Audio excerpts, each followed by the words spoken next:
Welcome to Tiny Game Chronicles episode 31. My name is Marcus, and here with my good friend Michael, every other week we discuss games that are quick plays but epic journeys. It is great to see you today, Michael. I have a question for you. Yes, When was the Marcus. last when was the last time you struggled to communicate with somebody, and how did you navigate that? It's a very good question. It's actually my job as a coach to kind of lead by questions and to really look at what is the need, what is the development need, or what is the challenge, or what's getting in the way of my coachee slash client. Um, and sometimes the person is saying one thing, but there is another issue behind what they're saying.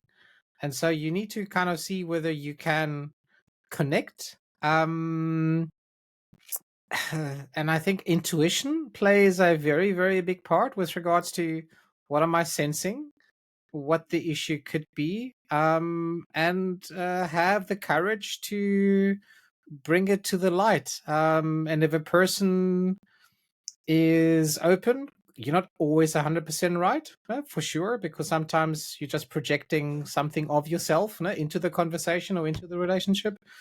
You might get it wrong, but then you also know uh, about the quality of connection that there can be, whether the work that you're doing with someone can be quite meaningful or no. And often, if there is no transparency, then we're just playing games. But we're not coming to the root of how we can help and support each other. So it's a really critical question, Marcus. Now, you're an analyst, or at least part of your function is to analyze data. How do you Yes. go about it? Yeah. Well, yeah, I'm a research coordinator in real life. So I actually don't deal with that many people all that much, Michael. So I'm looking at data like you said for most part. But Hmm. my better example, I think, like the easy answer is like, my wife and I have done a lot of travel, Hmm. and Mhm. so you go to countries where you speak almost none of the language, the kind of um, language that's mostly spoken, or very limited amount. So that obviously Mhm. is a bit of a challenge. But the example actually that I wanted to bring to the table is that I've, over the last few years, learned a lot about struggling with communication through my son. So Michael, Oh, my wow. my son, Hmm. has autism, and he's 4 years old, 4.5 right now, and nonverbal. So we've been working on lots of communication strategies, and trying to um, he's able to communicate an incredible amount to us without words or language, really, of any kind Hmm. right now. And we've been working with like lots of different sorts of strategies. He's got, like, we try to work with him almost kind of like the Carimara does in this game, giving cards. So we are trying to kind of show him that he can use cards with images on them to communicate with us.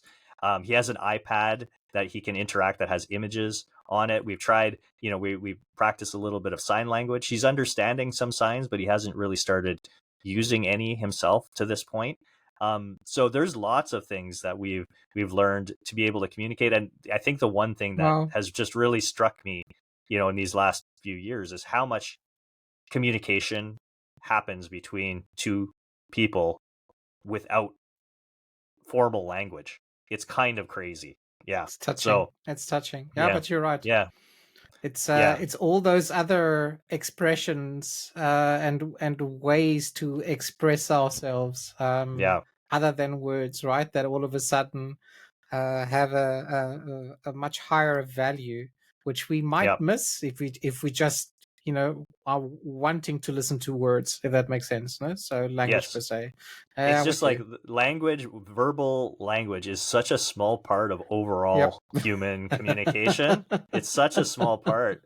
It's Yeah. an important part for, obviously, uh so many of us, but like it isn't the only way that we communicate. It's been really eye-opening.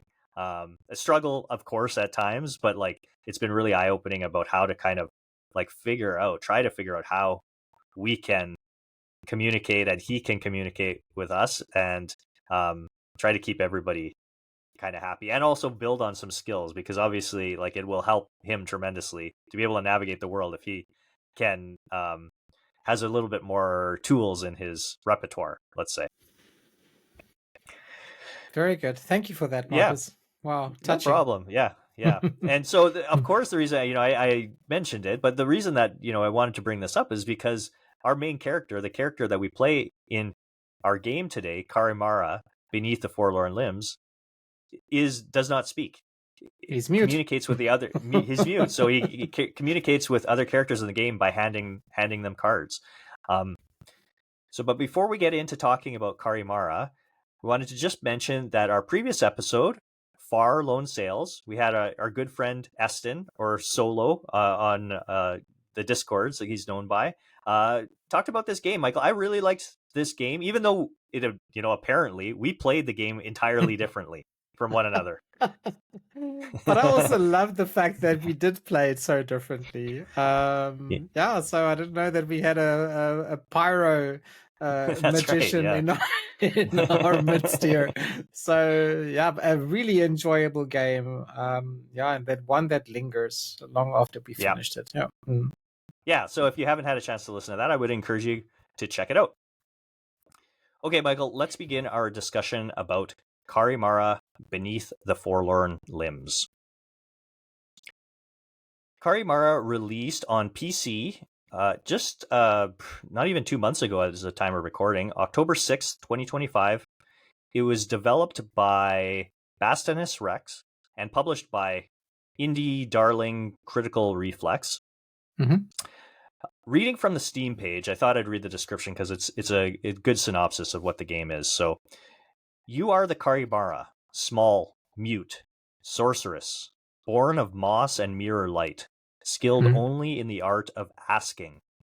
Wandering a house stitched from grief and riddles, you don't speak, you don't chant, you don't fight. You hold the house by its dead hands and conjure questions from dust, from bone, from whatever's left behind. Be careful not to press too far, or wake you might what's sealed afar. Dun, Very dun, good, dun. right? That's a really nice. It is. I love that intro. Yeah. So we've already kind of talked about it. The gameplay, it's a first-person point-and-click adventure game. You play as the Carimara, who uses cards to find people and things in the environment to speak with this small cast of creepy characters. And your goal is to solve a mystery that exorcises a ghost from the main character, or not the main character, the patron of the house, their cellar. Mm-hmm. Carimara has received overwhelmingly positive user reviews on Steam, with over 1,200 reviews, and it was nominated. It's been recommended to us a few times actually in our short time. I think Emily from No Small Games had recommended Kate, it. exactly. Yeah. And Kate, as well. And it's nominated for the best bite-sized game at the Indie Game Awards, coming up in a few weeks here. Okay, Michael, we start these things out by asking ourselves 3 questions. What did you play it on? It's going to be probably pretty obvious, but how long did it take you to beat? And what are some high-level thoughts about the game? So I played it on PC per se, not knowing that we had a Steam Deck issue at this stage. Yeah, whenever there is some art involved, I try and bring it onto the big screen wherever possible. I think it took me just under an hour. I think 54 minutes, if I remember correctly, to get an ending or the major ending. There are I think other endings that you can discover after the game. We'll maybe talk a little bit more about that. And top line thoughts. I found this a really interesting game because of its mechanics. The fact that this game is all about asking questions. My job is all about asking questions. We don't fight. We don't cast spells in this game. You explore, a lot of exploring. I love exploring. It's one of the highlights of a game. If there's an exploring section in there, I'm all for it. And it's about, I think, collecting, different creatures or things, that you find as you're exploring. And I found this game to be really creepy. We're gonna go into it. You mentioned it as well. Mm-hmm. Yeah, and I thought for the tiny adventure that it was, it did a pretty good job. So I'm happy to dive in. But Marcus, your experience was very different. So Pretty different, yeah. let's hear it. So I started playing this on Steam Deck. Mhm, It on the Steam page it says that this is not a verified game, but it is playable. Um, mhm, I did not find that to be the case. You couldn't. I wasn't able to actually move the camera outside of using a trackpad on the Steam Deck, and that is super awkward. And mhm, so I played it. I basically just loaded it up, and I was like, I can't even really move around properly. So I tried it on my laptop, and Michael, I'm going to let you in on a little secret. I am very inept at using keyboard and mouse controls. I have no skill in this area whatsoever. And to complicate matters, I think partly because I use a laptop, I just use the trackpad. I don't even own a mouse, Michael. So I was mhm. using trying to use the trackpad and the good keyboard. Not an What ideal a way to play nightmare. the. Yeah, What a it was. nightmare. Yeah. I stuck it out for probably 20-25 minutes, Mhm, and then I was like, I can't do this. There is no mhm, way. And so I that's as far as I got. I ended up watching a playthrough of the game. Um, and I say this because that's, I think, largely a me issue, that it wasn't. I don't want to fault the game too much. I think they could have been a little clearer in their Steam description about what the functionality of the game was, but it's more just my ineptitude at being able to play games in this way. I am a console gamer through and through. That's why I like playing games on Steam Deck, PC games on my Steam Deck. I really struggle using keyboard mouse controls. Even if I had a mouse, I think I still would have, just struggled. I just do not have the skill, those skills. So it was a struggle. And then on top of that, I actually, this is more of a traditional kind of like point and click. Like mhm, collect things for your inventory. You're collecting cards, mhm, and then you have to find out how to use these cards, how to present them to the various characters that you encounter. mhm. My brain doesn't work very good in this way. We've established this a little bit when we talked about Phoenix Springs, Yep, probably a year ago now at this point. yep, But yep. I struggle with the gameplay, that sort of loop. I'm not good at that. So I think, like, that said, those are Marcus issues, I think, by and large. Like, I don't want to be too critical of the game for that, because those are things that are very specific to me and my experience. But let me interject here, Marcus, and ask you, how do you feel about game developers who release games but somehow limit where you can play them, right? So, Yeah. in your opinion, should devs actually focus on accessibility first, or stay true to, whatever original vision they had? Because Yeah, I obviously I feel bad that this was your experience, right? yeah, yeah. I obviously, like, for me, I would love every game to work just great on controller. Hmm. Like, and I don't ever want to have to play a game using a keyboard and mouse ever. Okay, So if devs could good do to know. that, just note for future games we choose on this. No, like, I didn't know this Uh, ahead of time, and neither did hmm. you. Like, so No, again, I don't blame. It's not really our fault ahead of time. We could have probably done maybe a little research, but it just, this is gonna, it happens. exactly. There. So would I like it? Sure. This is a small dev, though. This game hasn't been out for very long. I wouldn't be shocked if they're planning to Hmm. incorporate controller support, because there really is no. We played games like this that are supported by controller, right? There's nothing specific about this game that requires it to be played by keyboard and mouse. So It's I not wouldn't be like shocked if Split. they add it. It's not Exactly. like Split, which required typing and a literal keyboard to be able to type in commands. This isn't that. So I wouldn't be shocked if they do add it. I'm not going to. Would it be nice if that's incorporated in the game from the very beginning at release? I would prefer it, but I can also understand that that might not always be feasible in every situation, and maybe it wasn't feasible here. I don't know. If they thought about it and they could have done it, and they decided against it because of whatever, then that's like also fine. Like I don't have an issue with a developer doing whatever they want to do, but I would have just been a little bit more.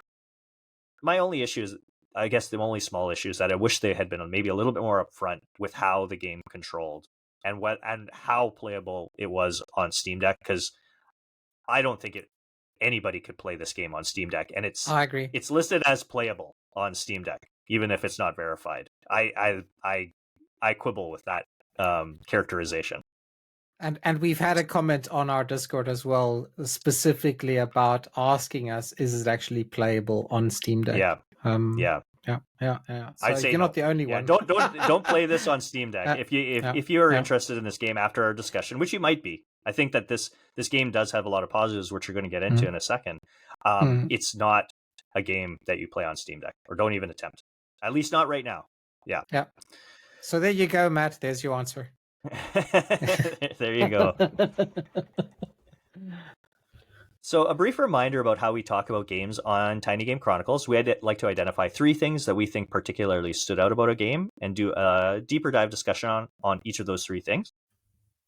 And then on Tiny Game Chronicles, we avoid spoilers most of the time, and we're going to avoid spoilers here. I think this game, despite its really short length, has a pretty interesting, engaging, thoughtful narrative around it.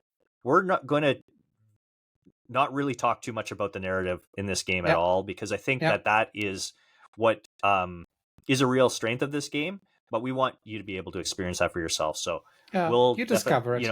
Exactly. You'll discover it yourself. We'll if you haven't played Carimara and you're interested in it, or after our discussion are still interested in it, you're safe to listen. So let's go standout number 1, Michael. This first standout is this game is creepy as hell. Like, it is the tone of this is a creepy ass game, Michael. I think it's, we've played, I'm thinking Mouthwashing. We played, what else have we played in the kind of that horror realm? Have we played anything else that's kind of horror-ish on the show? This is easily more creepy, at least for me, than Mouthwashing. There are a lot of things that this game is doing to creep you the hell out. Yes, it's 100% right, Marcus. It's I thought that mouthwashing would be creepy per se, but this was before I actually played this game, so I would rank mouthwashing maybe second, right? On the creepiness scale. Mouthwashing is maybe more unsettling than creepy. Yeah, exactly. But this game does a lot of things to also unsettle you, right? There are no jump scares. There are no monsters chasing you. There are no I had some jump scares, Michael. Did you ever kind of found yourself wandering around and then turn behind you and look? Yes. Yes. There's a little jumpy scare. Yes. But it's not coming, it's not kind of upon you, right? It's not with Dead regard Space. to exactly. Yeah.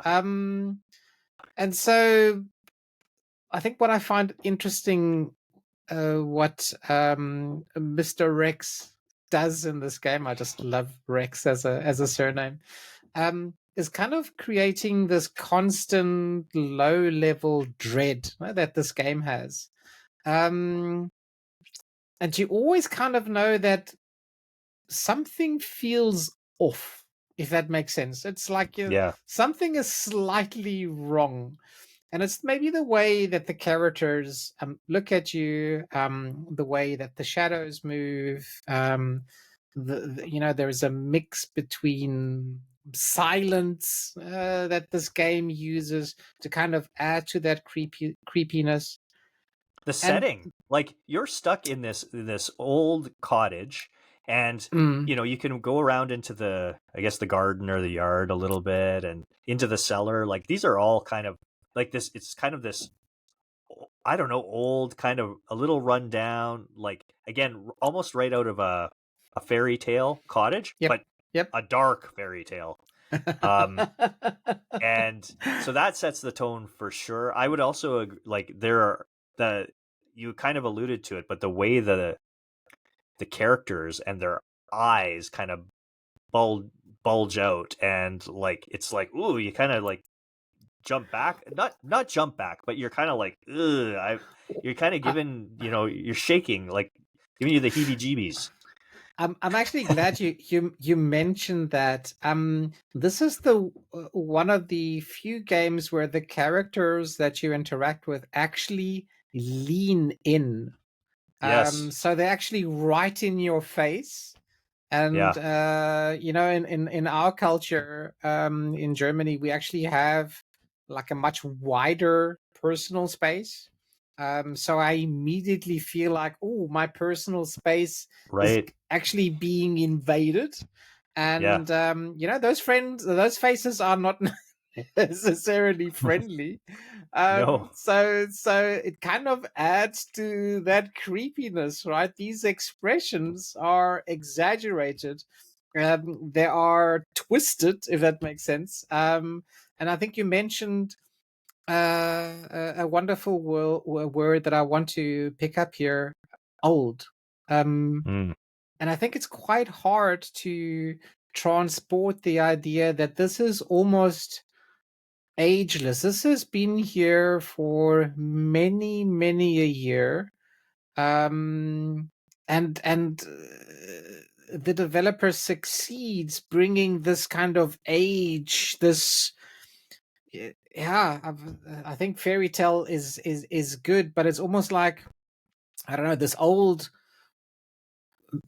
magical, evil, other earthly, and I'm not exactly sure whether evil and magical is right, but it's, you kind of know it's not from this place, right? If that kind of makes sense. So and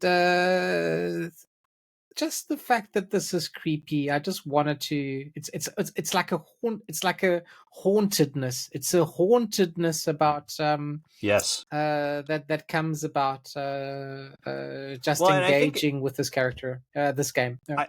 I think that we would also be remiss to not mention like the sound Yes. design, sound aspects. Like the characters speak to you, so you read the text, but they're also speaking, and they're talking what sounds a little like gibberish initially, at least Hmm. to my ear, but it actually is like they're mumbling French words too. Yes. And I don't know what Yes. it is about that, but there's something, because I started recognizing, I don't speak fluent French by any means, but as a Canadian, we took French in school, so I was picking up like a word here or there. I was like, that's French.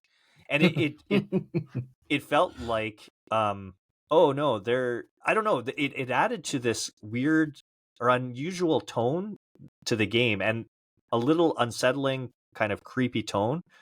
There are also the characters, when they're talking, they can turn their emotion on a dime. They seem like Yes. they're kind of like talking, and they're your friend, or this witch or whatever has kind of brought the Carimara in, and she's trying to give her instruction, and then just like turn on a dime, and kind of like almost like jumps down your throat, comes really close to the camera, and it's like, whoa, you want to step back, just like you said, you're in my personal space. But Mhm. that, combined with the way the game sounds, Yes. really contributes to that feeling of unease. Yeah, and the French, obviously, the speed of the French, or the way that that language is communicated, is obviously altered. I think also the amplitudes are altered, so it Yeah, sounds like something that is old, almost like prehistoric, almost ageless, that has been there. Yeah, and I think that just adds to the creepiness, Marcus. yeah. Can you think of any other game, other than maybe a tiny game, that where you kind of have felt, uncomfortable, without anything actually jumping out at you? Oh man. Put me on the spot a little bit. I would Okay. say that's, which I don't mind. Yeah. I would say that um I didn't even play through the whole game. Mm, And this is a more traditional horror for sure, is Soma. mm, I don't know if you played mm. Soma, Michael. Many There's definitely, it's a long but time many years ago. ago, So, but and I, some time ago. Yeah, yeah. Mm, yeah. So definitely kind of like a similar feeling, but I think like because this game has um the setting is obviously very very different, and that mm.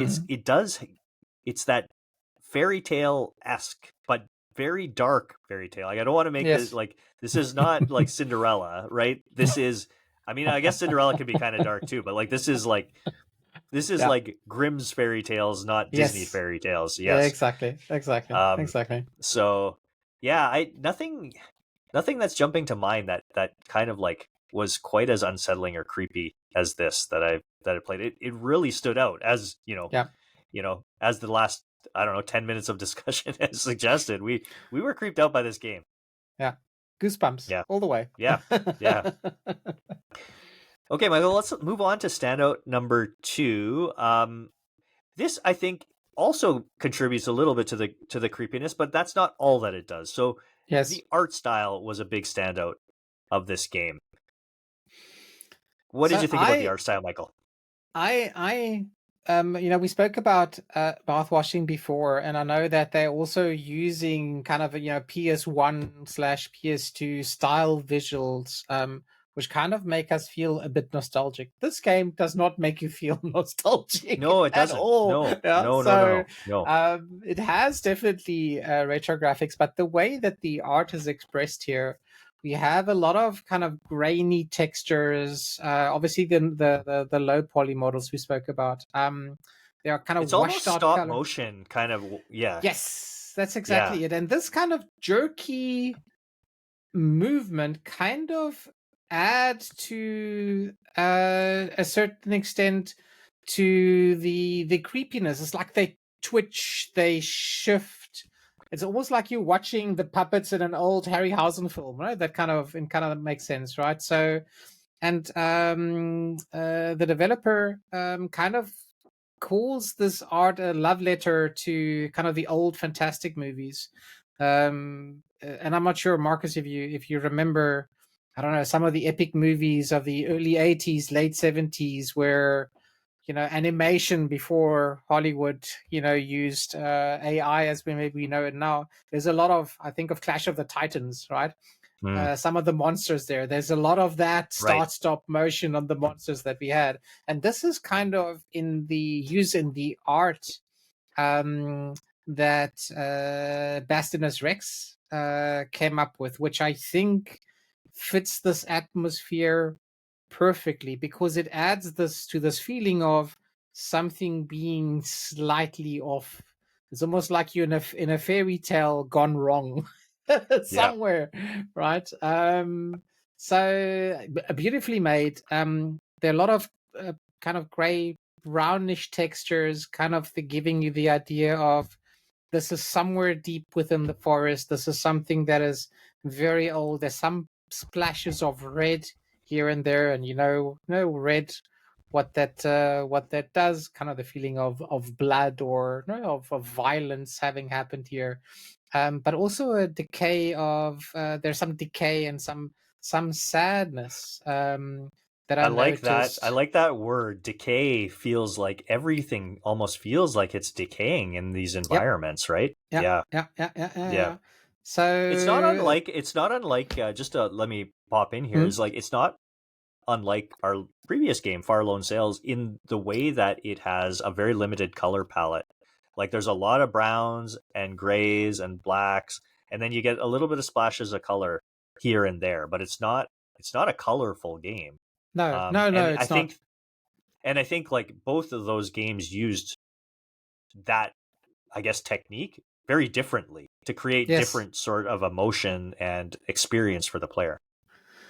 And I think there is an idea of, if you're on an attic somewhere looking at old photographs, right, of, I don't know, your grandparents, or I don't know, certain pictures in uh, history, if that makes sense, before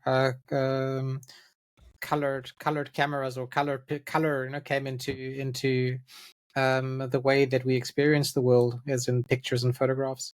Um, it's one thing about making things look old, but there's another thing where Bastinus has really achieved, is it just not only looks old, it feels old. And I Yeah. think this transcendence from just looking to feeling is something that he did incredibly well. Yeah. Yeah, I would agree. I would agree. Mm. Let's move on to standout item number 3, Michael. And this is regards to the mechanics of the game. These card mechanics, it's, and again, not unlike what we talked about with Phoenix Springs. It was an interesting take on gathering things for your inventory and Yes. being able to use those items in your inventory in the environment. And so basically what happens here in Carimara is you're finding items strewn about in the environment, and you pick them up, and that once you pick them up, it gives you a card that you can use to interact. I guess it's largely with the characters, right? It's the characters that you're playing the cards on, correct? Hmm. And yeah, so what did you think about this mechanic? It's kind of a, it's at its surface, I guess, or at its kind of core is a very kind of like standard point and click sort of mechanic, but it's a kind of a slightly different take on it. I mean, the fact is that you're mute, and you can't talk, right? So the only way that you can communicate is to show people cards, if that makes sense, and that in Yep. itself is already a challenge in communicating. So the cards have actually become your vocabulary. And you mentioned earlier, the things that you discover, are then transposed into those added to your card collection. And so it forces you to think differently about communication, per one thing. And you're not negotiating or threatening in any way, right? So all that you're doing is you're questioning through showing these objects. And so every card that you use then turns into a clue that will give you a conversation, and the conversation is different depending on which character you show a specific Yes. card to. Yep.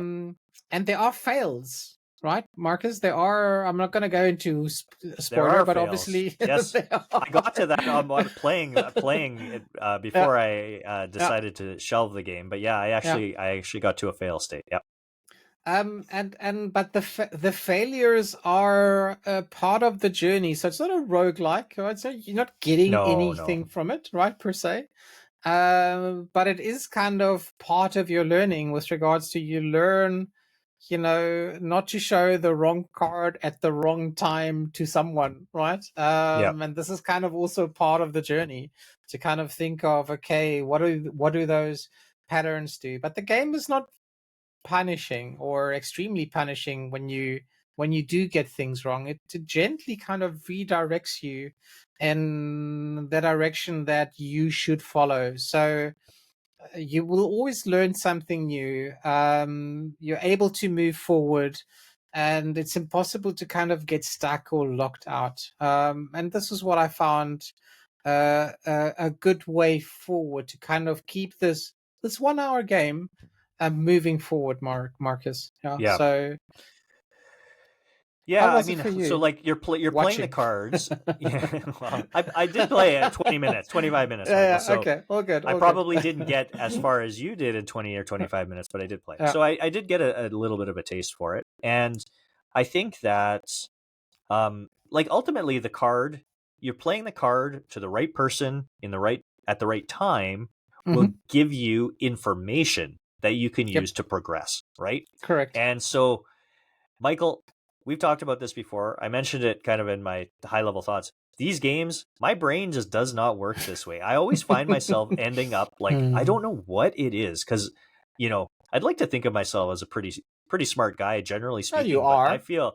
well, Oh. but I'm dumb as hell when it comes to these types of games. I feel like for me to get through, I Hmm. just end up brute forcing my way through these scenarios. Hmm. I just try Hmm. everything in every situation that I can, every permutation that I can, and then Hmm.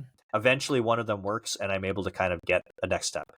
As you can imagine, that's not super fun, right? Like that's Hmm. not like Hmm. the fun way to play. So I get that that's like totally a me issue, but yeah, I do not vibe with that sort of gameplay because it nothing seems intuitive to me. I don't know why. Hmm.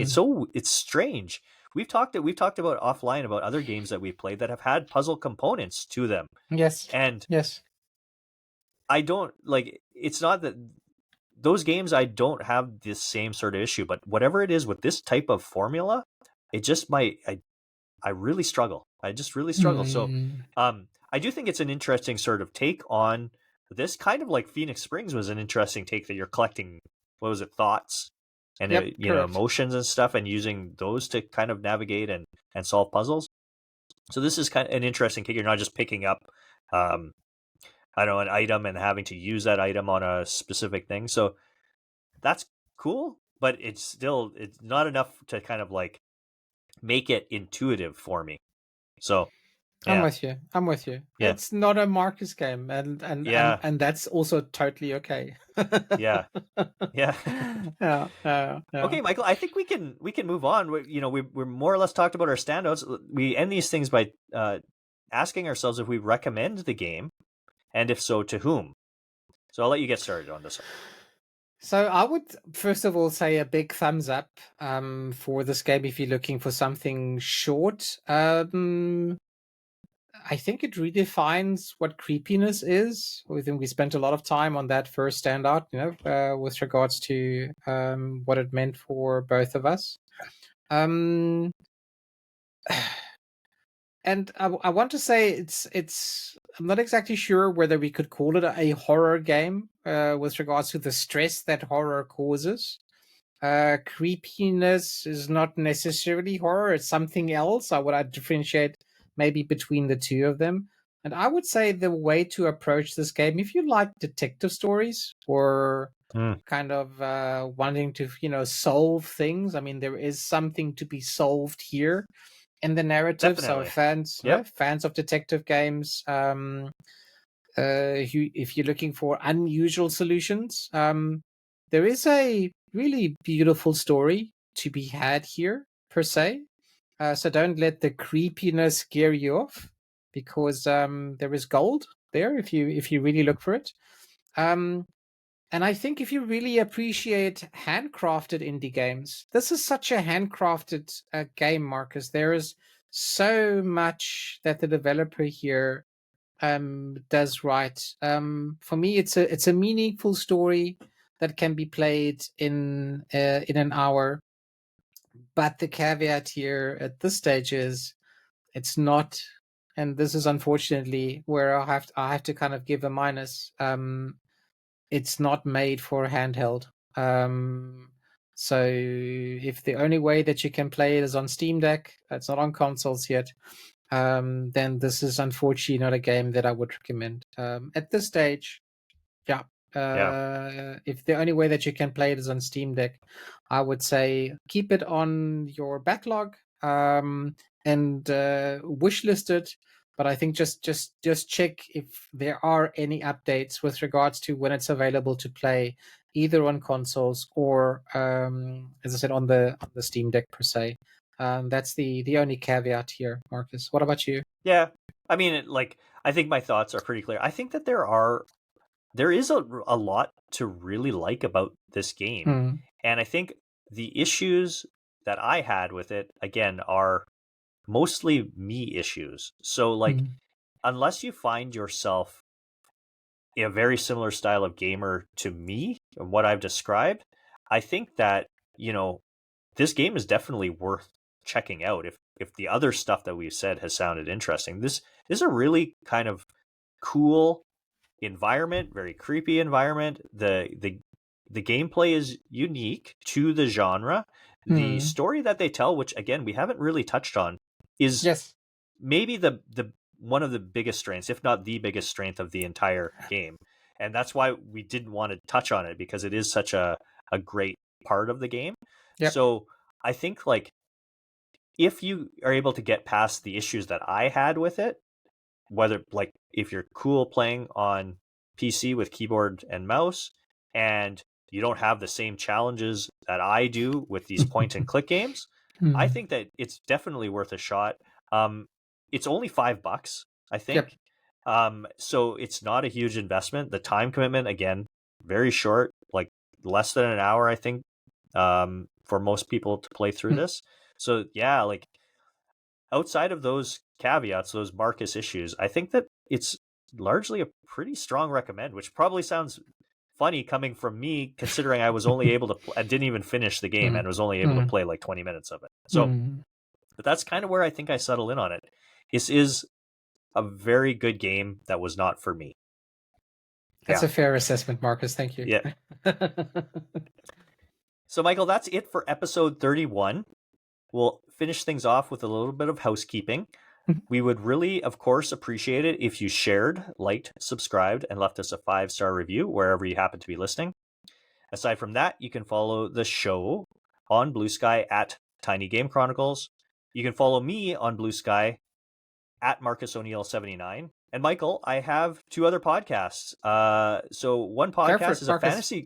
fantasy critic podcast Woo. called Hype Factor. It's a monthly podcast. So we're coming up to the end of the year. So in the new year's when the new leagues start. So if you're going to be playing some fantasy critic, maybe you might want to check out all the tips and advice that we give on the show. We have a lot of fun with my co-host John and I. So I'm going to be and then honest, Marcus. If you yep. actually play Fantasy Critic, it's a must listen. It's not a nice Well, I listen, thank you it's for a that. must listen. So you guys put a lot of work, a lot of research in the hype factor in that show. And I always get something out of it. So and I think thanks to you guys, I'm not going to win every league I'm in this year, but I'm most probably going to win one. So Oh, good. yeah, thank you guys. Yeah, really Yeah. appreciate it. Yeah. And then the other podcast that I do is just a recent thing. We've only released one official episode. It's going to also be a monthly show. Just really just an excuse for me and 3 of our friends, Michael. We are friends with everybody else on the show as well. Mhm. And we just get together and talk about video games once a month. It's called Brothers from Another Mothership, or BFAM for short. And Mhm. we discuss, we argue, we have poke fun at one another. It's kind of just a good excuse and a good fun time. So if that sounds interesting, I'd encourage you to check that one out as well. Absolutely. And there Now are that some sisters there too, just by the way, right? It's not only brothers. That's right. But In in the the community community, for there sure. are lots of Yes, sisters there too. Yeah. So absolutely. Now with that all out of the way, where can people find you, Michael? So you can also find me on Blue Sky under Drellesh, DRELLESH, as well. And it's ticking with regards to growth here and there.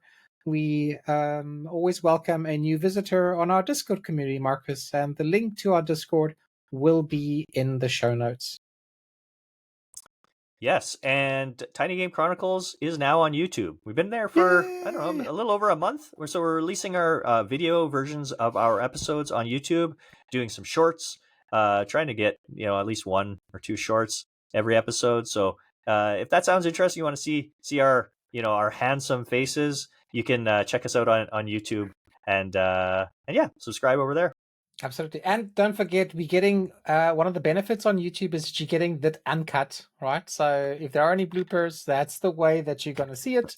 That's right. Yeah, so Yeah, a little less polished. It's really just a lack of interest on my half to take the time all necessary good. to edit it more closely. But it is what it is. It's fine. It's the And so blooper yeah, version, Marcus. it's the blooper version.